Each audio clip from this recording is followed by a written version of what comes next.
सभी विद्यार्थियों का श्री शक्ति ऑनलाइन क्लासेज में फिर से स्वागत है। अपना चैप्टर नंबर चल रहा था 5, जिसमें हम पढ़ रहे थे विविध प्रश्नमाला 5। तो विविध प्रश्नमाला 5 का देख लीजिए अगला क्वेश्चन नंबर 15। तो क्वेश्चन नंबर 15 क्या है देख लीजिए। यदि ए आयु दे रखा आपको,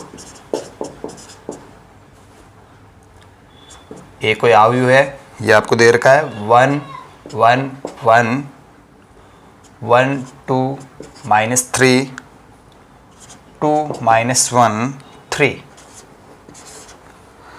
हो तो ए इनवर्स ज्ञात कीजिए।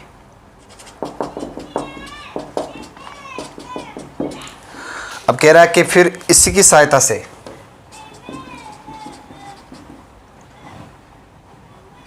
तत्पश्चात इसकी सहायता से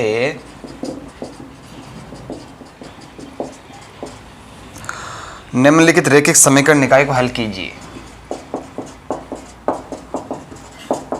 रैखिक समीकरण निकाय को हल कीजिए। और समीकरण निकाय क्या दे रखा है आपको, x + y + 2z बराबर 0। x + 2y - z बराबर 9। x - 3y + 3z बराबर -14। आगे बात सुन, पहले आपको यहाँ से क्या निकालना है, ए इनवर्स निकालना है और फिर उसकी सहायता से फिर आपको ये ज्ञात करना है। आगे बात सुन, चलिए। तो आंसर, तो आयु दिया गया है, आयु ए क्या दे रखा है आपको, 1 1 1 1 2 -3 2 -1 3। क्लियर। अब आपको ए इनवर्स ज्ञात करना है, तो सबसे पहले आपको क्या करना पड़ेगा, सारणिक ऑफ ए ज्ञात करना पड़ेगा। तो सारणिक ए 1 1 1 1 2 -3 2 -1 3। तो यहाँ से सारणिक ए का मान क्या आएगा, आप चाहो तो सीधा 1 से यानी कि प्रथम पंक्ति से आप क्या कर दो, प्रसार कर दो। तो 1 इंटू में क्या रहेगा, 3 दूनी 6 6 -3, फिर यहाँ पे माइनस लगेगा, माइनस का 1। हाँ, तो इसको और इसको छोड़ दीजिए, 3 माइनस प्लस 6, फिर प्लस का 1 और इसके गुणा में माइनस का 1 और माइनस का 4। तो ये क्या आ जाएगा, 6 -3 3 -6 3 9 और -5 9 5 14, यानी कि सारणिक ऑफ ए का मान कितना आ गया, -11। क्लियर। अब सारणिक of A not equal to 0 नहीं, अतः ए इनवर्स का अस्तित्व है। क्लियर। अब आपको ए इनवर्स ज्ञात करने के लिए करना क्या पड़ेगा, आपको सबसे पहले सेकंड निकालने पड़ेंगे, सभी अवयवों के सेकंड। फिर आपको एडजॉइंट ऑफ ए निकालना पड़ेगा। आपने सारणिक ऑफ ए निकाल लिया, एडजॉइंट ऑफ ए निकालना पड़ेगा। तो उसके लिए क्या करना पड़ेगा, नाउ F11 क्या है, अवयव A11 का सेकंड। तो F11 क्या आ जाएगा, देखिए 3 6 -3 6 -3 3।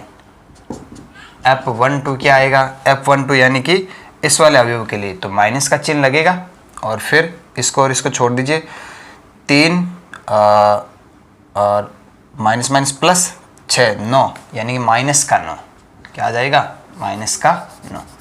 अब आपको 1 यानी कि F13, तो ये तो पॉजिटिव रहेगा क्योंकि 1 + 3 सम है, यानी चिन्ह पॉजिटिव रहेगा। तो इसको और इसको छोड़ दीजिए, माइनस का 1 और माइनस का 4 माइनस का 5। अब आपको निकालना F21 यानी कि दूसरी पंक्ति पहला स्तंभ। तो 21 यानी कि माइनस का चिन्ह लगेगा, तो इस वाली पंक्ति और इस वाले स्तंभ को छोड़ दीजिए, 3 और माइनस प्लस 1 यानी कि -4। क्लियर। अब आपको निकालना है F22 यानी कि इस वाले अवयव के लिए। तो 2 + 2 सम ही है, तो इसको और इसको छोड़ दीजिए, तो 3 - 2 1। अब आप निकालो 2 3, तो 2 3 यानी कि विषम होगा, तो यहाँ पे माइनस का चिन्ह लगेगा यानी इस वाले अवयव के लिए। तो इसको और इसको छोड़ दीजिए, तो -1 और -2, तो -3 माइनस प्लस का 3। अब निकालिए F31 समी रहेगा, तो इसको और इसको छोड़ दीजिए, -3 -2 -5। F32 यानी कि ये वाले अवयव के लिए, तो माइनस का चिन्ह लगेगा, तो इसको और इसको छोड़ दीजिए, तो -3 -1 -4 माइनस प्लस का 4, तो क्या आ जाएगा ये प्लस का 4।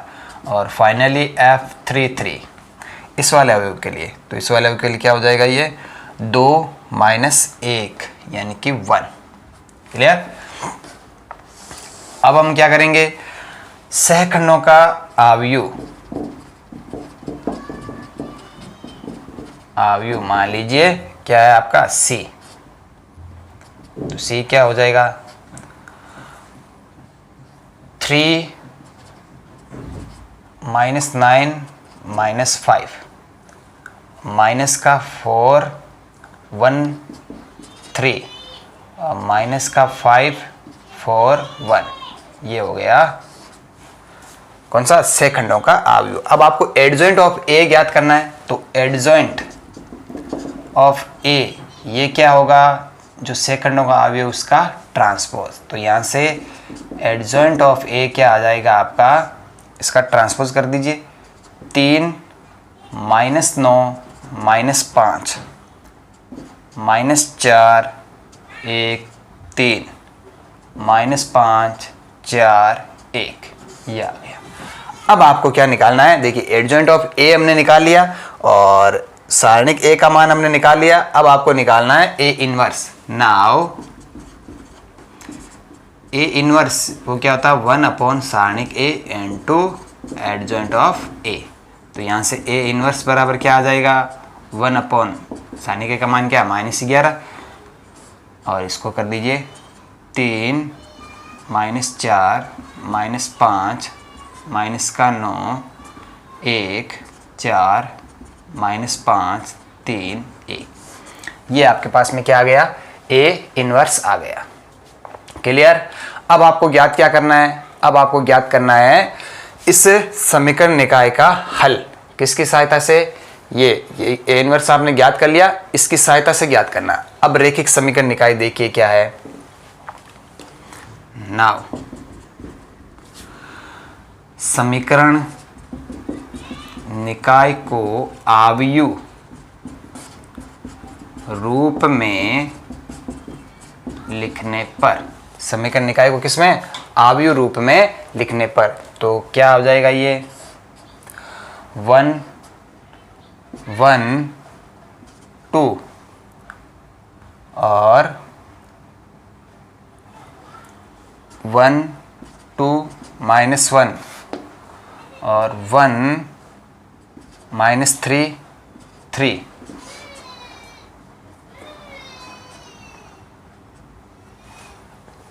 आगे बात समझ में, इंटू एक्स वाई जेड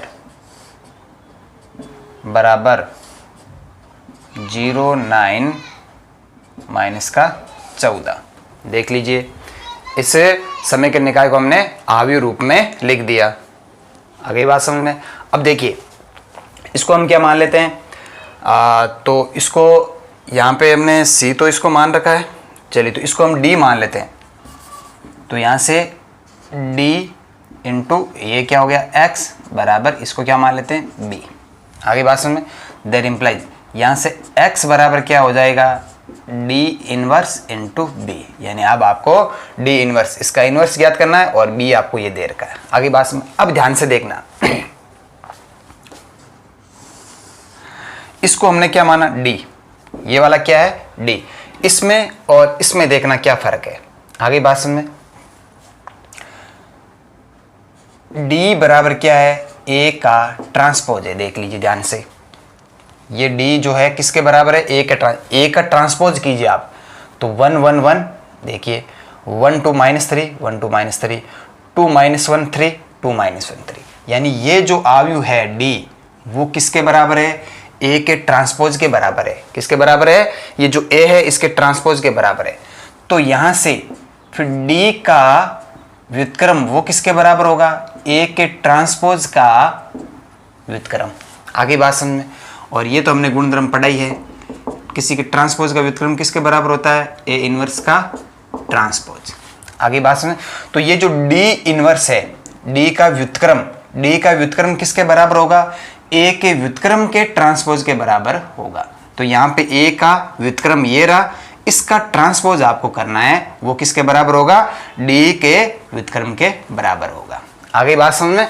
तो देखिए दैट इंप्लाइज डी का इनवर्स, अब क्या करना है आपको, इसका ट्रांसपोज करना है। डी इनवर्स किसके बराबर है, ए के व्युत्क्रम के ट्रांसपोज के बराबर है। ए का व्युत्क्रम आपके पास में ये पड़ा, इसका आपको क्या करना है, ट्रांसपोज करना है। तो इसका ट्रांसपोज क्या होगा, 1/-11, ये तो बाहर रहेगा, तो 3 -4 -5 -9 1 4 -5 3 1। तो यहाँ से डी इनवर्स क्या आ जाएगा, देख लीजिए, -3 को अंदर गुणा करवा दीजिए तो 1/11, तो -3, ये क्या हो जाएगा प्लस, ये भी क्या हो जाएगा प्लस, ये भी क्या हो जाएगा प्लस, ये माइनस, ये भी माइनस, ये प्लस, ये माइनस, ये भी माइनस, ये आ गया डी इनवर्स। डी इनवर्स क्या आएगा, ये आएगा। आगे बात समझ में, देख लिया। अब देखिए, अब आपको ये एक्स याद करना है। अतः ये x बराबर क्या है आपका, डी इनवर्स इंटू बी। तो x बराबर क्या हो जाएगा, डी इनवर्स, ये रहा आपका 1/11 इंटू -3 9 5 4 -1 -3 5 -4 -1 इंटू बी तो आपका ये रहा 0 9 -14। तो अब इसको गुणा कर लीजिए, तो 1/11, तो इसका इससे गुणा करेंगे क्या आ जाएगा 0, -3 का 0 से करेंगे 0, 9 का 9 से करेंगे 9 81, और 14 का 5 से करेंगे 54 70, यानी -70। 4 को 0 से करेंगे 0, -1 को 9 से करेंगे -9, 14 14 14 34 42 +42। 5 को 0 से करेंगे 0, -4 को 9 से करेंगे 9 चौक 36 माइनस का, और -4 का हो गया। 14 को 1 से करेंगे प्लस का। आगे बात समझ में। तो देख लीजिए यहाँ से फिर x बराबर क्या आ जाएगा आपका 1/11, और 81 में से 70 घटाएंगे 11, 42 में से 9 घटाएंगे 33 और 9 42, और फिर माइनस का 36 में से 14 घटाएंगे, तो 36 में से 10 घटाएंगे 26 22, माइनस का 22। आगे बात में। अब इसको अंदर आप गुणा करवा दीजिए, तो यहाँ पे देख लीजिए, तो x क्या है आपका, XYZ बराबर 11 को अंदर भेज देंगे, तो 11/11 1, 33/11 11 तिया 33 3, -22/11 माइनस का 2। तुलना करने पर x बराबर 1, y बराबर 3 और z बराबर -2। ये आपका फाइनल आंसर। चलिए तो अगला क्वेश्चन कर लेते हैं।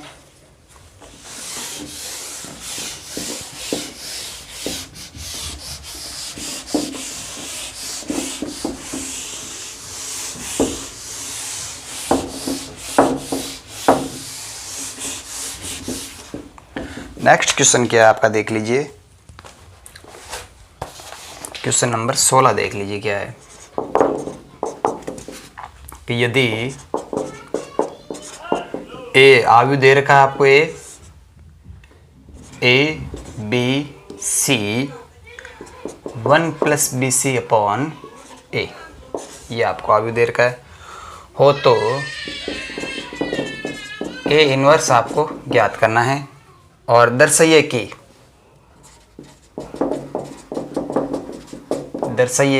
क्या दर्शाना है कि ए इंटू ए इनवर्स बराबर होता है A square plus B C plus 1 into identic matrix minus A into आयु ए। तो सबसे पहले तो आपको क्या ज्ञात करना है, ए इनवर्स ज्ञात करना है। तो ए इनवर्स ज्ञात कर लेते हैं सबसे पहले। तो ए इनवर्स ज्ञात करने के लिए सबसे पहले आप क्या करोगे, सारणिक ऑफ ए का मान ज्ञात करोगे। तो सारणिक ऑफ ए क्या हो जाएगी, A B C 1 plus B C upon A. तो यहाँ से सारणिक ऑफ ए का मान क्या आ जाएगा, गुणा होगा आपस में, तो क्या हो जाएगा ये ए इंटू 1 प्लस बी सी बटा ए और माइनस बी इंटू सी। तो सारणिक ऑफ ए का मान क्या आ जाए, ए से ए कैंसिल हो गया, ये 1 plus B c minus b c, ये इससे कैंसिल हो गया। तो सारणिक ऑफ ए बराबर क्या आ रहा है, 1। क्या गया, 1। अतः सारणिक of A not is equal to 0, तो ए इनवर्स का अस्तित्व है। आगे बात सुन, अब ए इनवर्स का अस्तित्व है। अब क्या करना पड़ेगा, सारणिक ऑफ ए हमने निकाल लिया, अब आपको एडजॉइंट ऑफ ए ज्ञात करना पड़ेगा। तो एडजॉइंट ऑफ ए जब 2 क्रम का अवयव है तो सीधे ही ज्ञात कर लेते हैं। मुख्य विकिरण के अवयवों को आपस में प्रतिस्थापित कर देते हैं और जो अन्य विकिरण है उसमें हम क्या कर देते हैं, केवल चिन्ह परिवर्तित कर देते हैं। तो एडजॉइंट ऑफ ए, तो एडजॉइंट ऑफ ए क्या हो जाएगा, यानी मुख्य विकिरण चेंज कर दिया, यानी 1 प्लस बी सी बट्टा ए, और इनका केवल चिन्ह परिवर्तित करना है, यानी ये हो जाएगा माइनस का बी, ये हो जाएगा माइनस का सी और ये हो जाएगा ए। ये आपका आ गया क्या, एडजॉइंट ऑफ ए। आगे बात सुनिए, अब आपको ज्ञात क्या करना है, ए इनवर्स। तो ए इनवर्स क्या होता है, 1 अपॉन सारणिक A into adjoint of A. तो ए इनवर्स, तो सारणी ए का मान तो क्या 1 ही है और एडजॉइंट ऑफ ए क्या है आपका 1 प्लस बी सी बट्टा A minus B minus C ए। आगे बात सुने, तो फाइनली जो ए इनवर्स है आपका वो क्या है, ये है 1 प्लस बी सी बटा ए माइनस बी माइनस सी ए। ये आपका आ गया ए इनवर्स। अब आपको सिद्ध क्या करना है वो देख लीजिए। सिद्ध करना है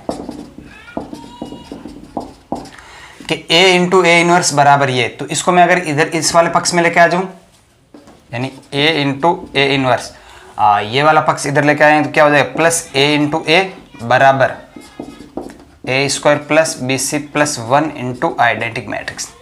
आगे बात सुनिए, देखिए क्योंकि इस वाले पक्ष में इधर भी लेके आ सकता हूँ, फिर बराबर आपको ये सिद्ध कर दीजिए।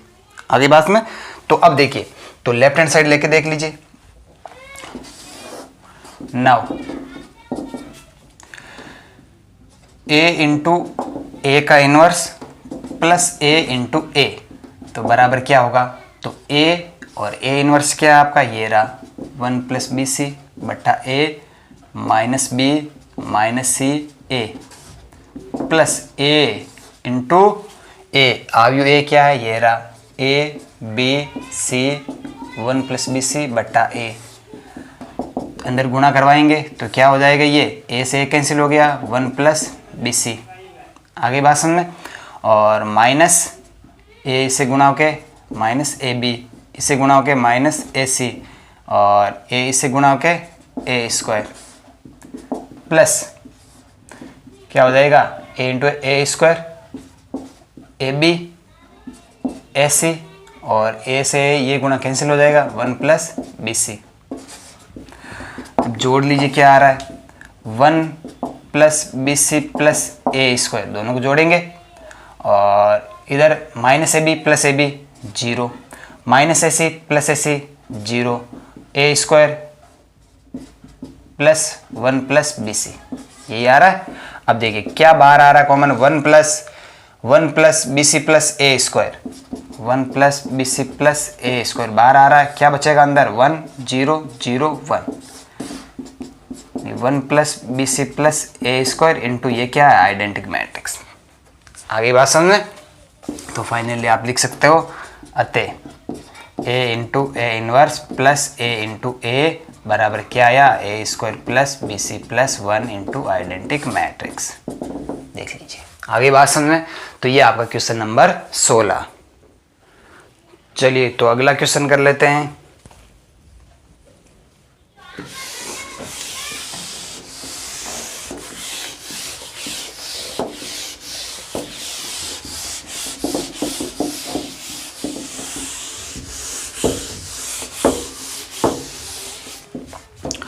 अगला क्वेश्चन क्या है? सारणिक की सहायता से, यानी कि सारणिक की सहायता से यानी कि आपको क्रेमर नियम से हल करना है। क्वेश्चन नंबर 17 देख लीजिए। सारणिक की सहायता से यानी कि क्रेमर नियम से किसको हल करना है? x plus Y plus Z बराबर 1 A X plus B Y plus C Z B Y plus C Z बराबर के और A square X plus B square Y plus C square Z बराबर के स्क्वायर। ये वाला जो समीकरण निकाय है इसको आपको क्रेमर नियम से हल करना है। आगे बात समझ में? चलिए तो आंसर, तो क्रेमर नियम से हल करने के लिए सबसे पहले हम क्या ज्ञात करेंगे? डेल्टा। डेल्टा क्या होता है? एक्स वाई और जेड के गुणांकों का सारणिक। तो क्या हो जाएगा 1 1 1 a B c a square b square c square. अब आपको इस सारणी का मान निकालना है। तो इस सारणी का मान कैसे निकालोगे आप? देखिए C1 को लिख दीजिए C1 माइनस C2 और C2 को लिख दीजिए C2 माइनस C3। तो यहाँ से डेल्टा बराबर क्या आ जाएगा? C1 को लिखा C1 माइनस C2 यानी कि 1 माइनस 1 0 A माइनस B और ये हो जाएगा A square minus B square. C2 को लिखा C2 माइनस C3 यानी 1 minus 1 0 B minus C B square minus C square. बाकी सेम ऐसे रख दिया 1 C स्क्वायर। आगे बात सुन। अब देखिए पहला जो स्तंभ है इसमें a माइनस बी बाहर आ रहा है, दूसरे स्तंभ से b माइनस सी बाहर आ रहा है। तो a माइनस बी माइनस सी बाहर आ रहा है। क्या बचेगा यहाँ पर? 0, यहाँ पे बचेगा 1, यहाँ पे बचेगा a प्लस बी, क्योंकि ये a square minus b square क्या है? a minus b a plus b बच गया। यहाँ पे 0, यहाँ पे 1 और यहाँ पे b प्लस सी और यहाँ पे 1 c और ये c स्क्वायर। आगे बात सुन। अब सीधा देखिए प्रथम पंक्ति से प्रसार करेंगे 0 इंटू 0 0 इंटू 0 केवल 1 वाला बचेगा और b plus c minus a plus b. तो a minus B minus c. अब देखिए ये क्या होगा? b प्लस सी और माइनस a प्लस बी। तो b plus c minus a minus b। तो b से b कैंसिल बचेगा, क्या बचेगा? c minus a। तो डेल्टा का जो मान आया वो आया आपके पास में a माइनस बी माइनस सी और c माइनस a। आगे बात समझ में? अब ध्यान देख दिए यहाँ पे delta not equal to 0, delta not equal to 0 अतः समीकरण निकाय का हल संभव है। डेल्टा का मान 0 नहीं है, इसका मतलब समीकरण निकाय का हल संभव है और इसका हल क्या होगा? अद्वितीय हल होगा। आगे बात समझ में? अब आपको निकालना है डेल्टा 1। तो डेल्टा 1 कैसे निकालेंगे वो देख लीजिए। नाउ डेल्टा 1 यानी कि आपको करना क्या है? अब ये जो x के गुणांक है इनकी जगह ये अचर प्रतिस्थापित कर देना है, बाकी सेम रखना है यानी कि 1k स्क्वायर। आगे बात समझ में? और फिर ये सेम रहेगा 1b स्क्वायर 1c स्क्वायर। आगे बात समझ में? अब यहाँ से डेल्टा 1 अब फिर वही इसका प्रसार करना है, तो C1 को मैं क्या लिख दूं, C1 को C1 माइनस C2 और C2 को C2 माइनस C3। आगे बात समझ। तो यहाँ से डेल्टा 1 क्या आ जाएगा, तो देखिए C1 को C1 माइनस C2 यानी 1 minus 1 0, K minus B, K square minus B square, और इसको भी C2 माइनस C3 तो क्या हो जाएगा 0, B minus C, B square minus C square, और ये 1 C स्क्वायर। तो यहाँ से डेल्टा 1 बराबर क्या आएगा, अब देखिए K माइनस B और B माइनस C बाहर आ रहा है, K minus B minus C बाहर आ रहा है, सारणिक में क्या बचेगा 0 1, यहाँ पे क्या बचेगा फिर K प्लस B, 0 1 क्या बचेगा B प्लस C, 1 C और C स्क्वायर। अब सीधा इसका B plus C minus K minus B, तो क्या बचेगा C माइनस K, क्या बचेगा C माइनस K। तो डेल्टा 1 बराबर क्या आ जाएगा K minus B minus C minus K। आगे ना बात समझ। अब देखिए जब हम डेल्टा 1 निकाल रहे हैं तो देखिए इसी से डेल्टा क्या था A minus B minus C minus A, delta 1 निकालेंगे तो A की जगह क्या कर देंगे K कर देंगे, A की जगह K कर देंगे, डेल्टा 2 में B की जगह कर देंगे K और डेल्टा 3 में C की जगह कर देंगे K। आगे बात समझ में। तो इसी प्रकार ये प्रोसेस है आपका होता रहेगा। अब आपको डेल्टा 1 तो आपने निकाल लिया, अब डेल्टा 2 क्या होगा 1A स्क्वायर, केवल B की जगह करना यानी कि इस जगह 1K और K स्क्वायर, 1C और C स्क्वायर। आगे बात समझ। अब सीधा इसका जो मान आएगा आप डायरेक्ट निकाल सकते हो बिना प्रसार के, B की जगह क्या कर दो K कर दो। आगे बात समझ में। तो इसका मान क्या होगा A minus K minus C minus A, ये आ गया डेल्टा 2 का मान। आगे बात समझ में। अब डेल्टा 3 क्या हो जाएगा आपका 1A स्क्वायर, 1B स्क्वायर और 1K स्क्वायर, यानी कि डेल्टा 3 का मान क्या आ जाएगा A माइनस B और B माइनस C की जगह क्या कर देंगे K माइनस A, ये आपका आ गया डेल्टा 3। आगे बात समझ में। किसे ऐसे इसी प्रोसेस से करना है दोनों को, यानी कि C1 को C1 माइनस C2 तो A माइनस K और इसको K minus C, C2 minus C3 तो K माइनस C। आगे बात समझ। अब देखिए डेल्टा 1 डेल्टा 2 डेल्टा 3 तीनों हमने निकाले। अब क्रेमर नियम से यानी कि सारणिक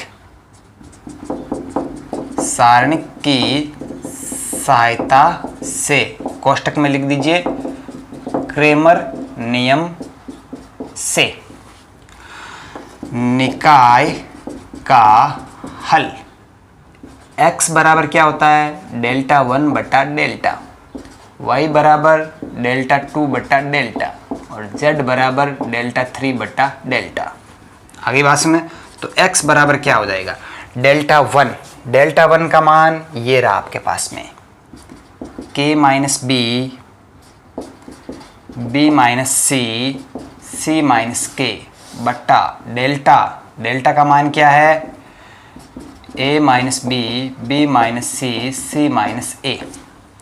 तो बराबर, या इसको ऐसे लिख दीजिए कि दैट इम्प्लाइज x बराबर क्या हो जाएगा देखिए B माइनस C से B माइनस C कैंसिल हो गया, ऊपर क्या बचेगा K minus B C minus K बट्टा A minus B C minus A, ये आ गया आपके पास में x का मान।